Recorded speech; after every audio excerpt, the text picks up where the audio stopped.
أعوذ بالله من الشيطان الرجيم. بسم الله الرحمن الرحيم.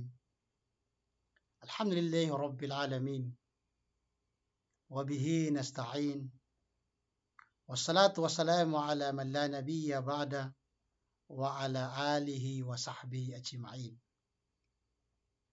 اللهم علمنا ما ينفعنا وانفعنا بما علمتنا وزدنا علما. Mga kapatid Islam, mga estudyante namin, Assalamualaikum warahmatullahi wabarakatuh. Sa ngayon ay ito na ang unang araw na ating pag-aaral sa subject na hadith. Ang hadith ay isang importanteng subject sa mga Muslim sapagkat ito ay pangalawang basihan ng mga mananampalataya sa batas ng Islam. At ang hadith ay nagbibigay ng mga kahulugan mula sa Quran. Nagbibigay ng mga batas na hindi nabanggit sa Quran. Ang ibig sabihin ng hadith ay al-jadid. Al-hadithu fil lugha, ang hadith sa literal na kahulugan ay ang bago. Wa fi istilahil ulama'i ma udipa ila an-nabiy sallallahu alayhi wa sallam min qawlin aw fi'lin aw taqririn aw wasfin khalqiyyin aw khuluqiyyin. Sa terminolohiya ng mga pantas ng Islam, ang kahulugan ito ay mga nagmula sa propeta sallallahu alaihi wasallam na salita at gawa at mga ulat na kanyang sinang-ayunan at mga pagsasalarawan sa kanyang kaugalian at katangian. Yun ang ibig sabihin ng hadith. Ang paksa natin sa ngayon ay pagdadamayan ng mga mananampalataya. Ang unang hadith,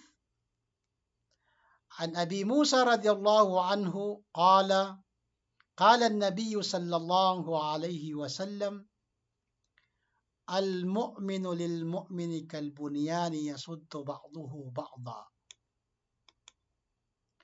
thumma shabbaka bayna asabihi muttafaqun alayh. Ito ang kanyang kahulugan. Si Abu Musa sumasa kananawa ang kaluguran ng Allah ay nag-ulat. Kanyang sinabi ng propeta sallallahu alaihi wasallam, ang mananampalataya para sa isang mananampalataya ay kahalintulad ng isang gusali na binibigkis at pinatatag ang ibang bahagi nito, ang ibang bahagi. At pagkatapos kanyang pinagbigkis o pinagkabit ang kanyang mga daliri, isinalaysay ni Al-Bukhari at Muslim. Ang nag-ulat ng hadith, siya si Abu Musa Abdullah ibn Qais ibn Muslim al-Ansari, isang kilalang sahabi, kasamahan ng propeta sallallahu alaihi wasallam. Siya ay namuno sa pamahalaan ng Kufa at siya ay yumao noong ika-50 taon sa Hijri. Ang pangkalahatang kahulugan ng hadith,